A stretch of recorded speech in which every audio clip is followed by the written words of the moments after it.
rahimakumullah. Karenanya adegan per adegan dalam kisah Ibrahim itu memunculkan beragam pertanyaan yang salah satu di antaranya adalah mengapa Ibrahim tidak jadi menyembelih Ismail. Sekali lagi hadirin jamaah sholat Id rahimakumullah, salah satu pertanyaan yang muncul terhadap kisah Ibrahim dan Ismail itu adalah mengapa Nabi Ibrahim tidak jadi menyembelih Ismail. Padahal Ibrahim sudah ridho, Ismail pun sudah ridho. Hadirin jamaah sholat Id rahimakumullah, dalam menjawab pertanyaan tersebut, mari kita renungkan kehidupan manusia sehari-hari. Dalam kehidupan ini, setiap manusia memiliki perasaan, memiliki keinginan untuk berdekatan dengan sumber. Baik sumber harta, sumber kekuasaan, sumber jabatan, sumber cinta. Sekali lagi hadirin jamaah Id yang dirahmati Allah Subhanahu wa taala, dalam kehidupan ini manusia cenderung ingin mendekati sumber kuasa, sumber cinta, sumber jabatan, sumber harta. Untuk mendekati sumber tersebut, manusia kadang-kadang rela berkorban. Orang ingin mendekati sumber kekuasaan, orang berkorban. Orang ingin mendekati sumber harta, orang pun berkorban. Orang ingin mendekati sumber cinta, orang pun berkorban. Hadirin jamaah sholat Id rahimakumullah, kenapa orang ingin mendekati sumber kuasa, sumber cinta, sumber harta, sumber jabatan? Karena dalam pikirannya, ketika ia berdekatan dengan kuasa, ia akan memperoleh percikan kekuasaan. Ketika ia berdekatan dengan sumber harta, ia akan memperoleh percikan harta.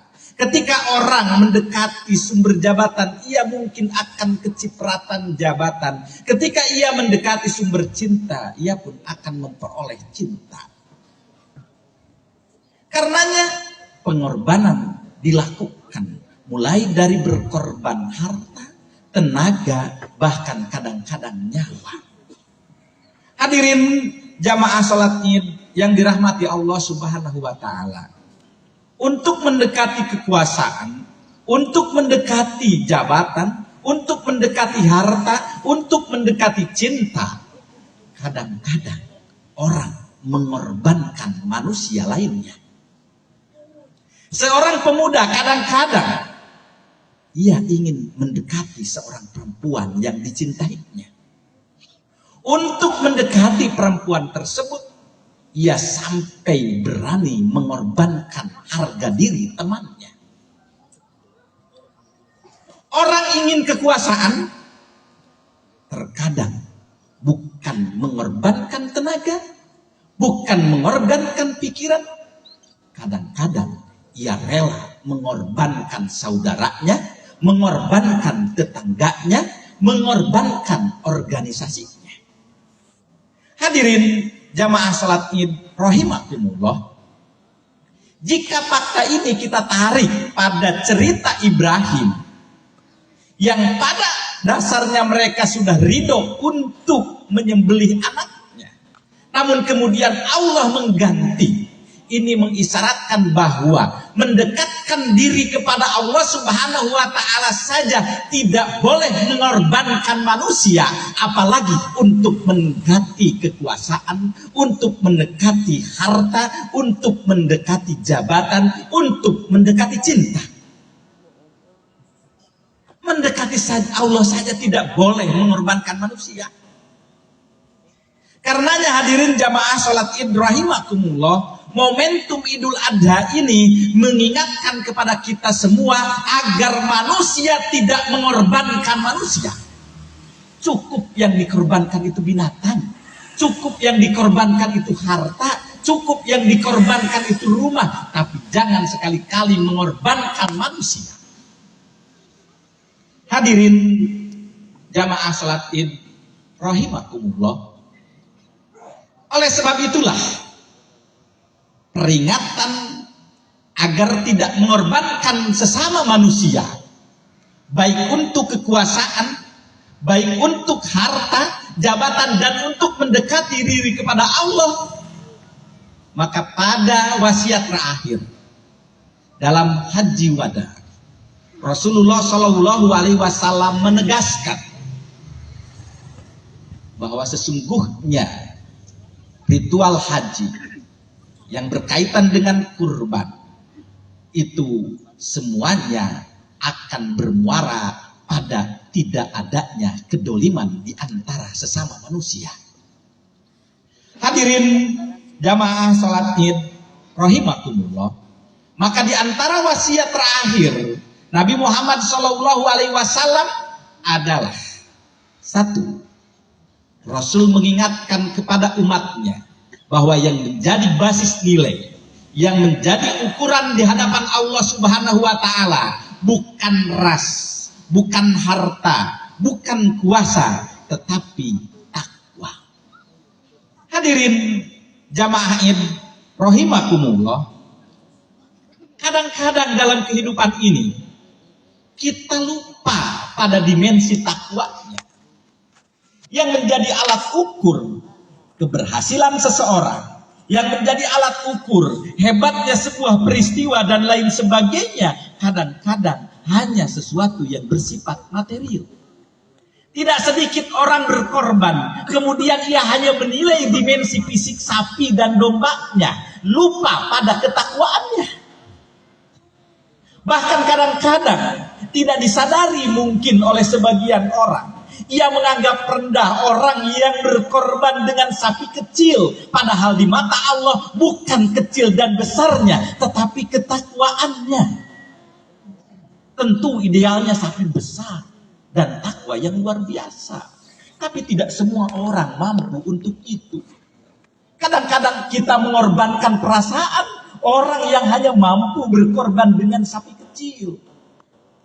Hadirin jamaah Id rahimakumullah, karenanya Allah Subhanahu wa Ta'ala mengingatkan, Allah tidak menerima daging, tidak menerima darah, tetapi yang diterima di sisi Allah adalah ketakwaannya. Daging itu adalah dimensi sosialnya, ketakwaan itu dimensi ruhaninya. Maka di samping kita mempertimbangkan dimensi jasadiah, dimensi sosialnya, kita harus tetap memperkokoh dimensi spiritualitasnya. Hadirin jamaah Id rahimakumullah. Yang kedua, Rasulullah Shallallahu Alaihi Wasallam pada haji wada setelah bertanya kepada jamaah, hari apa ini, tanggal berapa ini, bulan apa ini, Rasulullah Shallallahu Alaihi Wasallam menegaskan bahwa sesungguhnya harta, kehormatan, dan darah sesama umat Islam itu haram sebagaimananya mulianya hari tersebut. Hadirin jamaah salat Id rahimakumullah, pernyataan ini menegaskan kepada kita semua bahwa Idul Kurban itu mengingatkan kepada kita semua bahwa kita saudara. Kalau saudara tidak boleh untuk mendolimi sesama. Yang ditegaskan dalam hadis tersebut bahwa kemuliaan, kehormatan orang tersebut, hartanya haram, mulia. Karena mulia jangan direnggut. Jadi kalau kita mencoba setiap tahun melakukan ritual Idul Adha, tetapi kita sering merenggut kehormatan tetangga kita, sering merenggut kehormatan sesama muslim, berarti Idul Adha itu hanya sebatas formalitas semata. Kehormatan teman kita, kita umbar dengan melakukan gibah dan lain sebagainya. Hadirin jamaah salat Id rahimakumullah, tidak sedikit orang yang berkorban dengan sapi, dengan domba dan lain sebagainya, tetapi ia mengorbankan perasaan temannya, mengorbankan kehormatan saudaranya, menceritakan kejelekan saudaranya. Padahal menceritakan kejelekan saudara itu oleh Al-Quran disebut seperti memakan daging bangkai saudaranya. Kita sembelih kurban, kita pun harus menyembelih ego kita agar tidak menjelek-jelekan teman kita. Apalagi hanya untuk memperoleh kuasa. Kuasa tidak hanya sesuatu yang luhur. Dalam konteks RT pun itu kuasa.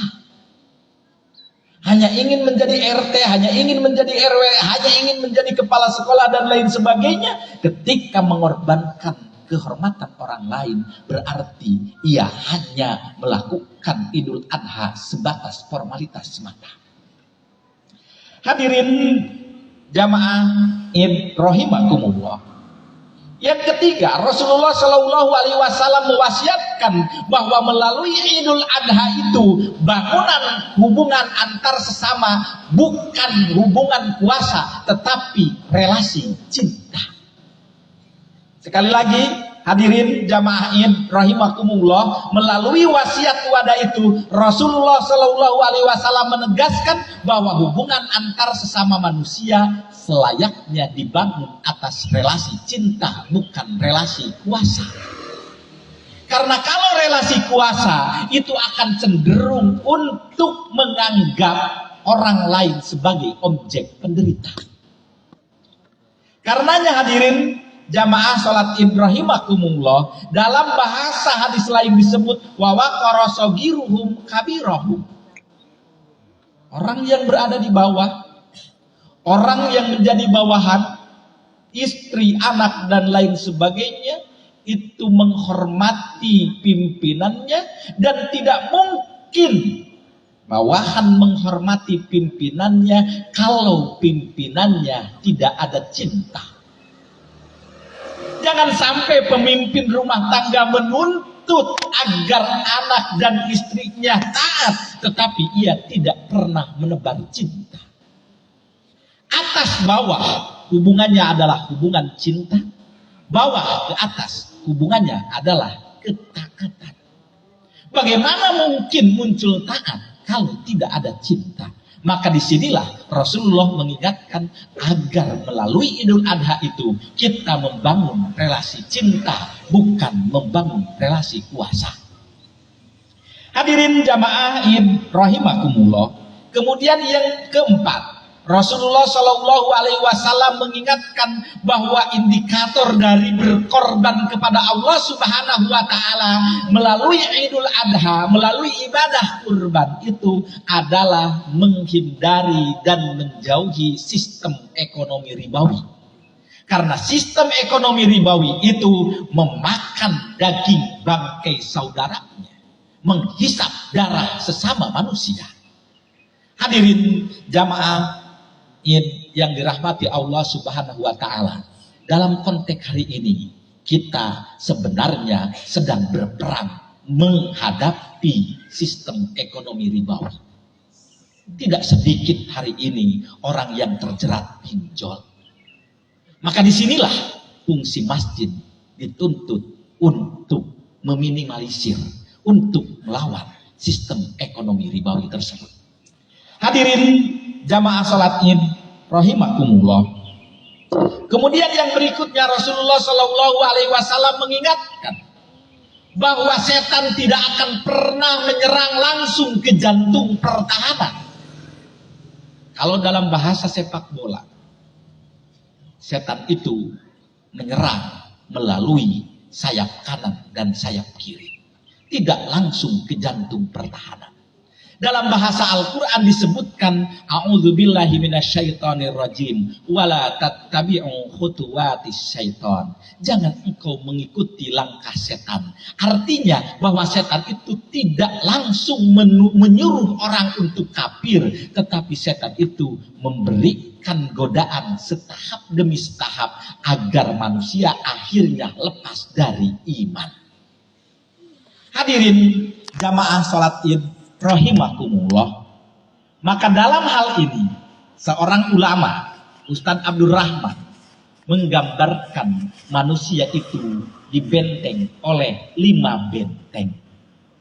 Maka setan akan masuk tidak langsung ke benteng yang kelima, tetapi melalui benteng yang pertama. Inilah yang diwasiatkan oleh Nabi tadi. Jangan engkau pernah mendekati atau mengikuti langkah-langkah setan. Langkah-langkah setan itu adalah yang pertama, menganggap sepele dosa kecil. Hadirin jamaah salat Id rahimakumullah, menganggap sepele dosa kecil itu pada akhirnya akan mendekati, dan ketika mendekati akhirnya akan terjebak pada dosa tersebut.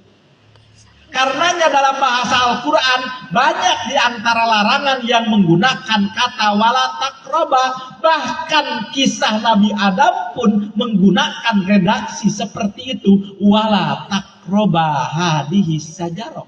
Tidak menggunakan jangan makan, tetapi jangan mendekati. Hadirin jamaah salat Id rahimakumullah. Maka melalui Idul Adha ini kita dituntut untuk tidak mendekati, tidak coba-coba pada sesuatu dosa yang kita anggap remeh. Karena dari dosa remeh itu kita akan menuju dosa yang besar. Kemudian terakhir hadirin jamaah salat Id rahimakumullah, Rasulullah Shallallahu Alaihi Wasallam mengingatkan pada apa? Pada zikir kematian. Ingatlah bahwa sesungguhnya setiap manusia beramal untuk dirinya, dan amal itu akan diminta pertanggungjawabannya. Oleh sebab itulah hadirin jamaah salat Id rahimakumullah, melalui Idul Adha kita diingatkan bahwa kita semua akan mati. Tidak ada manusia yang tidak akan mati. Sapi, domba akan mati, tetapi matinya sapi dan domba itu tidak terlalu bermasalah. Dimakan oleh manusia, selesai. Kalau manusia mati, itulah yang akan menghadapi masalah. Maka kematian itu adalah gerbang untuk menuju sesuatu, apakah gelap selamanya atau terang selamanya. Kita sebentar lagi menyembelih sapi disembelih, mati, selesai. Tidak ada pertanggungjawaban. Walaupun sapi pernah menubruk orang lain, walaupun sapi pernah mengamuk ketika hendak disembelih, bahkan bisa jadi anak-anak kena dampak dari amuk sapi. Sapi tidak ada masalah. Tapi kita, setiap langkah, setiap ucap itu harus dipertanggungjawabkan. Hadirin jamaah salat Id rahimakumullah, mudah-mudahan cerita Ibrahim yang mengingatkan kepada kita semua bahwa selaku umat Islam tidak layak dan tidak pantas untuk mengorbankan sesama manusia, walaupun untuk mendekati Allah Subhanahu wa Ta'ala. Cukuplah kita berkorban dengan sapi dan domba. Jangan mengorbankan istri kita, jangan mengorbankan anak kita, jangan mengorbankan tetangga dan sesama manusia. Rabbana atina fid dunya hasanah wa fil akhirati hasanah wa qina adzabannar. Aqulu qauli hada wa astaghfirullah li wa lakum. Wassalamualaikum warahmatullahi wabarakatuh.